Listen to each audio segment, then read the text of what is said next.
Mwanasiasa wa hapa nchini Kenya ambaye pia watu wengi tu zaidi wanamfahamu kama baba yao ambaye pia ni anajulikana kama Ferdinand Waititu ambaye pia alishawahi kuwa gavana wa Kiambu awamu tu moja, ama alishawahi kuwa tu term moja kama gavana wa Kiambu. Ameweza tu kuweza kuonekana na wameweza kushare picha yake akiwa tu Kamiti prison baada tu ya koti kuweza kutoa uamuzi hivi majuzi kwamba aweze kulipa bondi ambao pia ilikuwa inasemekana ni hela nyingi zaidi, kwa sababu ilikuwa imezidi zaidi ya milioni 100, ama afungwe tu 12 years ndani. Inaonekana tu Waititu ambaye pia ni baba yao alikuwa tu ameshtakiwa kwa ishu nzima tu ya ufisadi au kuweza kuiba pesa za Kiambu. Kumbuke tu wakati ambao pia inasemekana tu alikuwa upande wa serikali, kwa sababu tu baada ya William Ruto kuweza kushinda baba yao ama Waititu alikuwa anaonekana ni kana kwamba yuko upande wa serikali, na pia tu kesi yake ilikuwa inaonekana inaenda kuisha tu, lakini mwisho wa siku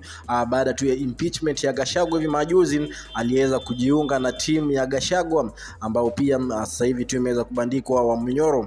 Aliweza tu kujiunga na hiyo timu na mambo yake tu ikaweza kuenda vibaya zaidi, na kesi yake ikaweza kufunguliwa tena na EACC, na akaweza ama koti ikaweza kumpata tu Ferdinand Waititu na hatia kwa sababu tu ya ufisadi kuweza kuiba pesa za Kiambu ambazo pia ilikuwa inasemekana tu ni pesa ambazo pia aliweza kusambaza kwa account za watoto wake, zingine akaweza kuweka kwa mke wake, vitu ambavyo pia inasemekana kwamba vilikuwa verify na kuweza kusemekana ni ukweli kwamba Ferdinand Waititu alikuwa ameweza kuiba pesa za county ya Kiambu. Tunaweza kusema tu hivyo kwa sababu tu tayari koti iliweza kumpata na hatia, na ndio maana sasa hivi tu yuko Kamiti prison, na atakuwa mwanasiasa tu wa kwanza ama mwanasiasa katika hii century kuweza kuonekana tu akiwa amewekwa cell ndani akiwa Kamiti, kwa sababu tuliweza kuona John Waluke ambaye pia ni MP fulani kule Bungoma aliweza kuambiwa akae aekwe ndani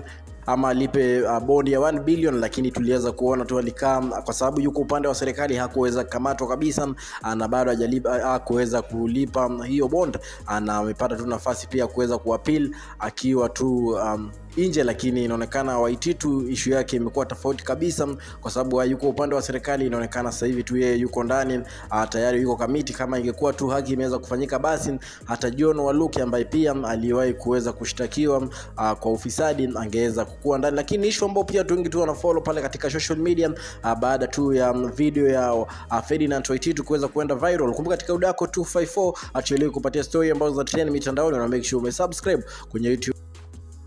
Baby wa baby. Alafu huyu ni baby.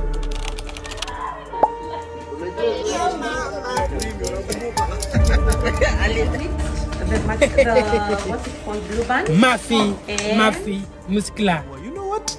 Yeah, this is it.